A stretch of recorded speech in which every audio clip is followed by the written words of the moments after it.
Is it wrong of me to want to marry my girlfriend who loves me? I proposed to my fiancée not knowing I would find myself trapped in a love triangle. I met Katie at a local brewery during trivia night. We instantly clicked. She was gorgeous, witty, and had this incredible energy that I was immediately drawn to. The way she laughed at my terrible jokes, and the sparkle in her eyes when she talked about her passions, made me feel like I'd known her for years. We exchanged numbers and dated for just 5 days before making things official. Fast forward to November when I finally mentioned to my family that I was seeing someone serious. I'm typically pretty private about my relationships, until I can actually see them going somewhere, so my family hadn't heard much about Katie until then, or so I thought. During dinner, my parents asked to see a photo of her, and my phone got passed around the table. When my sister Pepper saw Katie's picture, she completely lost it. Her face went completely red, and she started thumping her fists against the table like a toddler who doesn't want to eat her broccoli. "No, no, no, you're the worst brother ever," Pepper shouted. And just before I could phone the local psychiatric ward, I found out why. Apparently, Katie had somehow dated Pepper. She immediately demanded that I break up with her. I obviously refused, and sat back as the entire dinner was practically ruined. And of course I felt pretty awful, but there was no way I was going to let it show. So I waited until everyone had retreated to their bedrooms, and asked my girlfriend Katie about it. She explained how their relationship ended,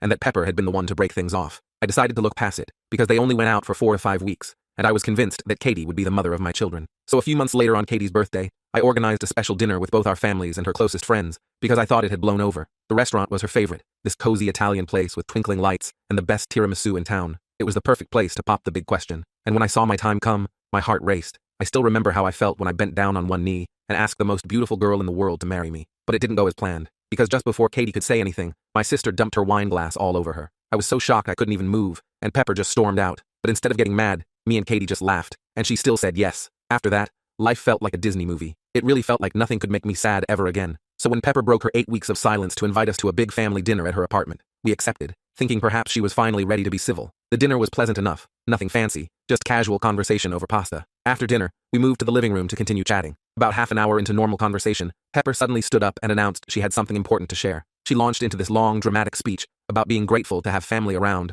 for her special moment. Pepper plastered this sort of plastic smile on her face, and she straight up looked like Momo Girl. Then she got down on one knee, pulled out this ring that looked like it was from AliExpress, and asked Katie to marry her. The room went dead silent. Katie looked horrified, her face drained of color as she demanded Pepper get up and put the ring away. I tried to keep my cool, but then Pepper started acting like a psychiatric escapee. No one had said anything, and she jumped up and said, "It's okay, baby girl, you don't need to say yes. I can see it in your eyes." She then proceeded to sit on Katie's lap and used her strength to hold her down while she tried to, well, I saw tears start to form in Katie's eyes, and I couldn't help myself. I lunged forward and socked Pepper. I was seeing red. Through my rage, I heard her saying something about wanting to expose Katie, claiming she wasn't really into me and was just trying to get revenge on Pepper for dumping her. Before things escalated further, my parents rushed me out and promised they'd talk to Pepper. It's been several days, and I'm still furious. My hand is bruised from the punch, and I can't stop replaying the scene in my head. I couldn't finish the full story in this short video, but it gets intense. Click the link or go to my channel to watch it.